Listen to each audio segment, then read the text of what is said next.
Hello everyone. Welcome to this video on how to add the report viewer component to a React application. Before getting into the video, let me tell you a bit about the report viewer in Bold Reports. The report viewer is a reporting control that empowers web and desktop applications with the ability to view SSRS RDL and RDLC reports, and also export them. The React application will render the report viewer in the browser using a web API application. Before getting into the process, make sure your development environment includes Node.js version 8 or higher, and NPM version 3 or higher. First, I will show you how to install the Create React app. The Create React app is a simple way to create a single-page React application that provides a build setup with no configuration. I run this command to install the Create React app globally in the command prompt. Now, let's create a new React application. To create a new React application, I run this command in the command prompt. The Create React app command adds the React DOM, React scripts, and other dependencies required to the React application.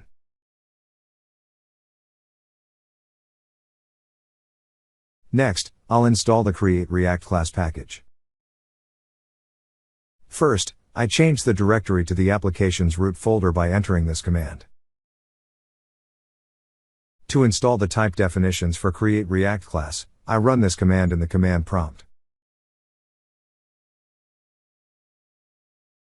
Next, I'll install the Bold Reports React package. To install the Bold Reports React package, I run this command in the command prompt.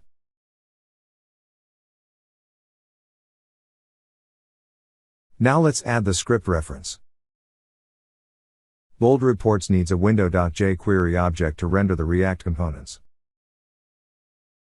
I create a new file and name it globals.js in the SRC folder. Import jQuery in globals.js file. I open the index.js file and reference the globals.js file. Now let's add the report viewer component. I open the app.js file and I import the necessary script files to render the report viewer control. The bold.reportviewer.min file is imported for rendering the report viewer control. Bold.reports.all.min.css includes the UI theme for the JavaScript reporting control. ej.bulletgraph.min and ej.chart.min files are imported for rendering bullet graph and chart report items in the report viewer control. Viewer style is an object used to store the width and height of the report viewer control. The app function will return the report viewer component. I open the index.html file from the public folder and reference the scripts in the head tag.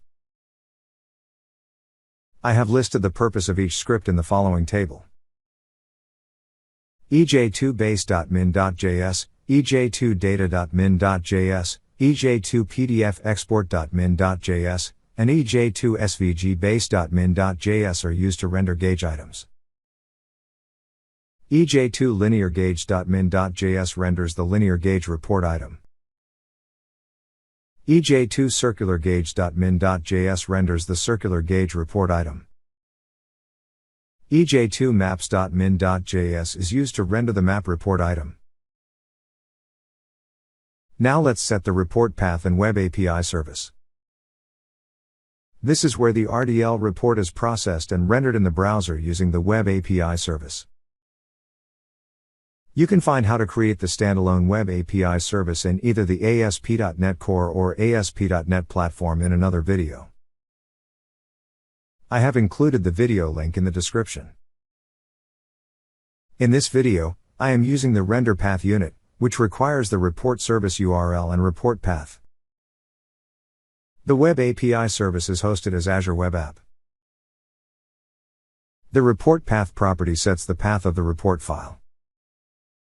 And the report service URL property specifies the report web API service URL. To render the report, open the app.js file.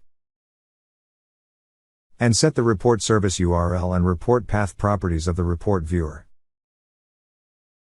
Here I am using the sales order detail.rdl report from the demo server location. This file is located in resources/docs/path.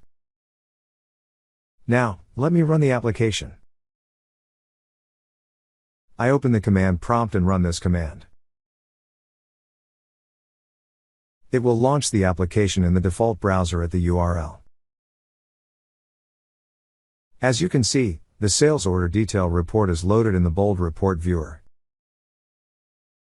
In this video, I have showed you how to add a report viewer component to a React application using bold reports. Stay tuned to this channel for our upcoming videos on bold reports. Don't forget to click the like button and subscribe to our channel. Thanks for watching, and we'll see you next time.